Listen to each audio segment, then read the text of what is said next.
इस कहानी की लेखिका है सोनिया सैनी। कहते हैं डायन अपना बदला 7 जन्म के बाद भी नहीं भूलती। एक बार जो डायन किसी का घर देख ले उसे छोड़ती नहीं। तकरीबन 70 साल पहले की बात है। पहाड़ के एक छोटे से गांव में रहने वाले रंजन को पिछले कई दिनों से कोई काम नहीं मिला था, इसलिए काम की तलाश में वो अपने गांव से काफी दूर निकल आया था। सर्दियों की कोहरे से ढकी शाम थी। हर तरफ कोहरे ने अपनी पहर जमा ली थी, जिसकी वजह से रंजन उन पथरीली रास्तों में भटक गया था। तभी उसने देखा कि पीपल के घने पेड़ के नीचे एक बाबा बैठे हुए चिल्लम फूंक रहे हैं। उस रात के साए साए करते सन्नाटे में किसी इंसान को देखकर रंजन की कुछ हिम्मत बढ़ी और वो जाकर बाबा के पास बैठ गया। कहाँ वीरानों में भटक रहा है बच्चा? इधर का तो नहीं लगता। मैं 7 कोस दूर डिबरी गांव से काम की तलाश में निकला था। काम तो नहीं मिला, लेकिन लौटते हुए अंधेरा हो गया तो पहाड़ों में रास्ता भी भटक गया। अब ना आगे का कुछ समझ आता है ना पीछे का। ऊपर से ये ठंड खून जमा रही है और डर और घबराहट से दिमाग काम नहीं कर रहा है बाबा। पहाड़ों में ऐसे दिन ढले वीरान रास्तों पर निकलना ठीक नहीं होता। तू ये जो नहर के साथ वाली पगडंडी है उसे पकड़ कर निकल जा। आगे एक गांव पड़ेगा, वहां जाकर मदद मांग लेना। और हाँ, अब रास्ते में रुककर इधर उधर मत देखना। रंजन को बाबा की बातें और उनकी वेशभूषा बहुत रहस्यमयी सी लग रही थी। बाबा के सर से लटकती लंबी जटाएं उनके मुंह को ढके हुए थी। हाड़ कपाती ठंड में उनके शरीर पर नाम मात्र के कपड़े थे और आंखों में इतनी सुर्खी थी कि देखकर कोई भी डर जाए। ठंड से परेशान है बच्चा? ये ले, 2 कश भर ले, थोड़ी राहत मिल जाएगी।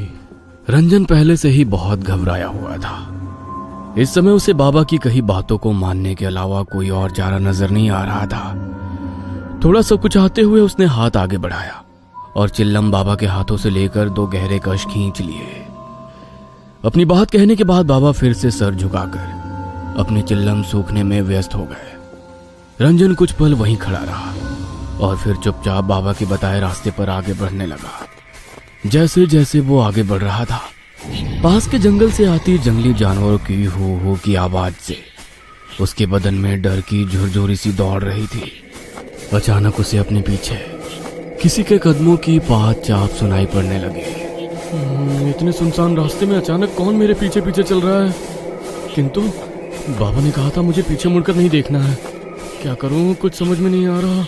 रंजन अभी कुछ समझ पाता कि उसे अपना नाम सुनाई दिया। रंजन, रंजन, इतनी जल्दी मेरी आवाज भूल गया?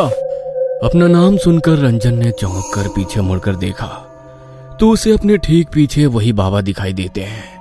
आओ, मैं तुम्हें ये रास्ता पार करा देता हूँ। तुम्हें डर लग रहा था ना? बोलो, कहाँ तक जाओगे? लेकिन अचानक से बाबा यहाँ कैसे आ पहुंचे और उन्हें कैसे पता मुझे डर लग रहा है? लगता है तुझे मेरी मदद की जरूरत नहीं।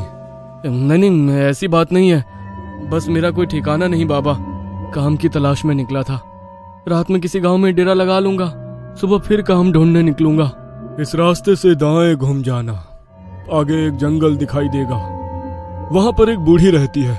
किसी विश्वास के आदमी को ढूंढ रही है जो उसके बंगले की मरम्मत कर दे। बदले में तुम्हें अच्छे रकम दे देगी, लेकिन उसकी एक शर्त है कि बस अपने काम से काम रखना होगा। घर में किसी सामान को हाथ नहीं लगाना है और बूढ़ी से कोई सवाल भी नहीं करना है। एक और बात का ख्याल रखना, बूढ़ी औरत के पीछे जाने की गलती कभी ना करना। मुझे बस काम मिल जाए, इसके अलावा मुझे उस बूढ़ी से कोई मतलब नहीं। आपका बहुत बहुत धन्यवाद बाबा, लेकिन इतनी रात गए क्या वहां जाना सही रहेगा? तुम जाओ, वो बुढ़िया रातों को सोती नहीं है। तुम्हें वो तुम्हारा इंतजार करती मिलेगी। रंजन को बाबा और उनकी बातें अब भी और रहस्यमयी लग रही थी, लेकिन इस समय उसके पास ना तो रात गुजारने का कोई साधन था, ना काम का ठिकाना। काम के लालच में वो बाबा के बताए सुनसान रास्ते की ओर मुड़ गया। कुछ देर बाद उसे एक पुराना सुनसान सा बंगला दिखाई दिया। बंगले को देखकर ऐसा लगता तो नहीं कि यहाँ कोई रहता होगा। जैसे ही रंजन बंगले के दरवाजे के सामने पहुंचता है, वो दरवाजा खुद ब खुद खुल जाता है और उसके सामने काले घाघरे और चुनरी से मुंह छुपाए एक बूढ़ी दिखाई देती है। कौन हो? यहाँ क्या करने आए हो? माई, आपको मिस्त्री की जरूरत है? मैं आपका काम पूरा कर दूंगा, बस काम की तलाश में यहाँ आया हूँ। हाँ ठीक है, मुझे ज्यादा सवाल करने वाले लोग पसंद नहीं। बातें नहीं, बस काम पर ध्यान देना। जी समझ गया। और मेरी दिहाड़ी? पैसों की तू चिंता मत कर, तेरी इच्छा से ज्यादा ही मिलेगा। बूढ़ी उसे अपने साथ बंगले के अंदर ले जाती है। अंदर का माहौल कुछ अजीब था। पूरे घर में अजीबो गरीब सी चीजें दिखाई दे रही थी। जगह जगह छोटे छोटे आईने लटके दिखाई दे रहे थे और उन आईनों के साथ अलग आकार की काले कपड़े से बनी गुड़िया लटकती हुई दिखाई दे रही थी। उन सभी गुड़ियों को देखकर रंजन को कुछ अजीब सी सिहरन महसूस हो रही थी। काली गुड़िया की आंखों के आसपास लाल रंग टपकता दिखाई दे रहा था, जिससे वो बहुत भयानक दिखाई दे रही थी। ये घर कुछ अजीब सा क्यों महसूस हो रहा है मुझे? इतने अजीबोगरीब सामान। लेकिन बुढ़िया ने कहा है कि कोई सवाल नहीं करना है, इसलिए अपने मन की शंका मन ही में दबाए रंजन बंगले के उस भाग में पहुंच जाता है जहां पर उसे मरम्मत का काम करना था। बुढ़िया ने उसे रात में ठहरने को एक कमरा दिखा दिया और अगले ही दिन से काम शुरू करवा दिया। इस आंगन को खोद कर यहाँ पर एक पक्का कुआं बनाना है। कर पाओगे? मेहनत का काम है। और हाँ, इसके आसपास चारों ओर दीवार बनाकर घेरा भी करना है। रंजन खुशी खुशी काम करने के लिए तैयार हो गया था। दिन भर बिना मुंह से चूं की भी आवाज किए वो अपने काम में लगा रहता। बदले में बुढ़िया उसे दुगनी मजदूरी और दोनों टाइम का खाना खिला देती। एक सप्ताह के बाद काम पूरा हो गया। ये ले तेरा हिसाब। डिमरी गांव से आया है ना तू? हाँ, डिमरी से ही आया हूँ, लेकिन आपको कैसे पता? रंजन की बात सुनकर बुढ़िया ने गुस्से से उसकी ओर देखा। बोला था ना कोई सवाल नहीं। सुन, मेरा एक काम करेगा। तेरे गांव में एक आदमी रहता है, सज्जन सिंह। जानता है उसे? नहीं, जानता तो नहीं हूँ, लेकिन उसकी गांव में एक बड़ी दुकान है, इसलिए नाम सुना है उसका। मेरा दूर का रिश्तेदार है, उस तक कुछ सामान पहुंचाना है। तुझे इस काम के बदले मैं थोड़े पैसे और दे दूंगी। अरे गाना। रंजन खुशी खुशी बुढ़िया का सामान पड़ोस के गांव तक पहुंचाने को तैयार हो जाता है। बुढ़िया ने एक पोटली बांधकर उसे थमाई और कुछ पैसे देकर विदा कर दिया। रंजन ने एक सप्ताह काम करके अच्छा धन इकट्ठा कर लिया था। पोटली लेकर वो सज्जन सिंह के घर पहुंच जाता है। जी, क्या आप ही सज्जन सिंह हो? और सज्जन सिंह के लिए ये सामान उनकी किसी जानने वाली ने भिजवाया है। कहाँ से आए हो? किसने भिजवाया है? मुझे ज्यादा जानकारी नहीं है, मैं तो साथ को उस दूर काम करने गया था। वहीं एक बुढ़िया मिली जिसने ये सामान आपको देने के लिए कहा। सज्जन सिंह हैरानी से वो पोटली खोलकर देखता है तो उसकी चीख निकल जाती है। तुरंत ही वो उस पोटली को वापस बांधता है और उसे वापस पकड़ा देता है। इसे तुरंत वापस देकर आओ, जिसने तुझे ये दी है। ये मेरा सामान नहीं है, और खबरदार, अगर आज के बाद यहाँ दिखाई दिया, मुझसे बुरा कोई नहीं होगा। सज्जन सिंह को गुस्से में देखकर रंजन पोटली लेकर अपने घर आ जाता है। आजकल किसी के साथ भलाई करने का जमाना ही नहीं रहा। साथ को उससे मैं ये पोटली ढोकर लेकर आया और यहाँ आकर उस बूढ़े ने सामान लेने से इनकार कर दिया। कहता है मैं तुरंत जाकर उसे वापस करके आऊँ। अरे छोड़िए ना, आपको क्या जरूरत है वहाँ जाने की? इसमें जो भी सामान है उसे हम रख लेते हैं। कोई मूर्ख ही होगा ना जो इतनी दूर ये सामान लौटाने जाएगा। पागल मत बन, हमें इसे खोलने की भी जरूरत नहीं है। जो भी सामान है हम वापस कर देंगे, बस जो अपना नहीं वो मिट्टी। रंजन की पत्नी को जाने की जिद थी। वो हर हाल में देखना चाहती थी कि इस पोटली में बुढ़िया ने क्या कीमती सामान दिया है। इसलिए रात को रंजन के सोने के बाद वो पोटली खोल देती है। पोटली देखकर उसके पैरों के नीचे से जमीन निकल जाती है। इस पोटली में तो बड़ा ही अजीब सा जादू टोने का सामान रखा हुआ है। हे भगवान, कहीं इसीलिए तो उस बूढ़े ने ये सामान इनसे वापस करने को तो नहीं कहा था। और ये क्या, इस काली गुड़िया ने तो हूबहू मेरे जैसे कपड़े पहने हुए हैं। उर्वशी पसीने से तरबतर हो गई थी।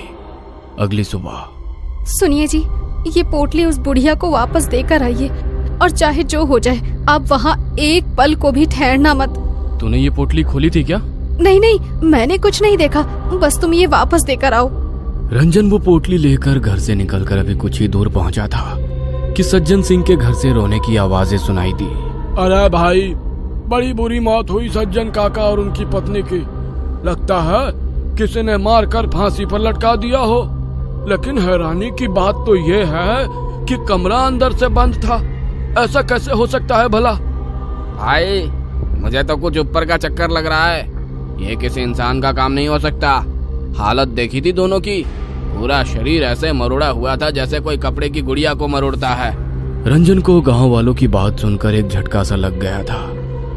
एक के बाद एक उसे सज्जन सिंह की कही हुई बातें और पोटली देखने के बाद डर से सफेद पड़ा चेहरा याद आने लगा। ना जाने क्या पहेली है इस पोटली की। कल मैंने ये पोटली दी और आज सुबह उसकी मौत हो गई। रंजन तेजी से बुढ़िया के बंगले की ओर बढ़ा जा रहा था।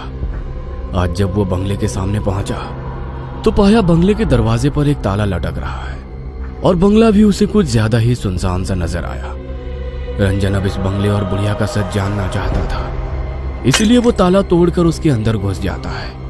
अंदर का नजारा देखकर उसकी आंखें आश्चर्य से फैल गई थी। बुढ़िया के कमरे में 3 नई काली गुड़िया लटकी हुई थी और उसमें से एक गुड़िया के कपड़े उसे कुछ जाने पहचाने नजर आ रहे थे। रंजन घबराकर उस बंगले से निकलकर बाहर सड़क की ओर आ जाता है। भाई कुछ पता है ये बुढ़िया कब तक लौट कर आएगी? रंजन की बात सुनकर उस आदमी ने उसे ऊपर से नीचे तक घूरते हुए कहा, पागल है क्या भाई? ऐसा क्यों कह रहे हो भैया? क्योंकि यहाँ कोई नहीं रहता। 50 साल से लटका है ये ताला।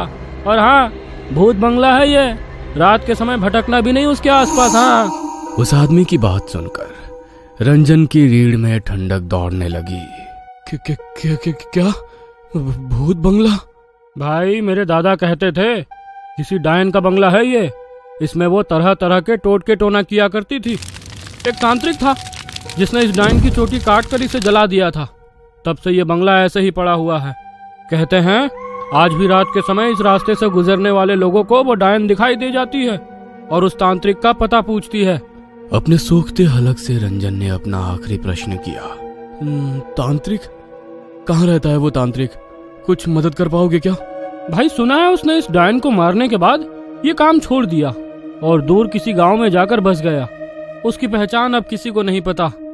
बातें करते हुए रंजन बंगले से कुछ दूर तक आ गया था। आदमी के जाने के बाद अब मुझे ये पहली समझ में आ रही है। जरूर सज्जन सिंह वही तांत्रिक है जिसे वो बरसों से ढूंढ रही थी और उसे मारने के लिए उसने मुझसे इस पोटली में जरूर कोई तंत्र का सामान भिजवाया था जिसने सज्जन सिंह और उनकी पत्नी की जान ले ली।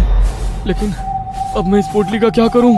रंजन कांपते हाथों से उस पोटली को उठाकर जंगल की ओर फेंककर अपने गांव लौट आता है। गांव आने के बाद उसने अपने घर का दरवाजा खोला तो उसे उसकी पत्नी भी सज्जन सिंह की तरह रहस्यमयी हालत में फंदे से लटकी हुई दिखाई देती है। पत्नी के जाने से रंजन पूरी तरह टूट गया था। वो हर पल खुद को ही उर्वशी की मौत का जिम्मेदार मान रहा था। आधी रात का समय था। रोते रोते शायद रंजन की आंख लग गई थी। तभी उसे अपने दरवाजे पर दस्तक सुनाई देती है। रंजन दरवाजा खोलता है तो उसके सामने फिर से वही मनहूस पोटली रखी दिखाई देती है। डर से रंजन पसीना पसीना हो रहा था। घबराकर वो इधर उधर देखता है। कुछ ही दूर पर पेड़ की ओट में एक काले कपड़े वाली बुढ़िया घूंघट के पीछे से झांकती हुई उसे नजर आती है, क्योंकि जो पीछा छोड़ दे वो डायन नहीं। ये कहानी आपको अच्छी लगी हो तो हमें सब्सक्राइब करें, हमारा इंस्टाग्राम और फेसबुक पेज जरूर फॉलो करें। और हाँ दोस्तों, सब्सक्राइब करना भूलना मत।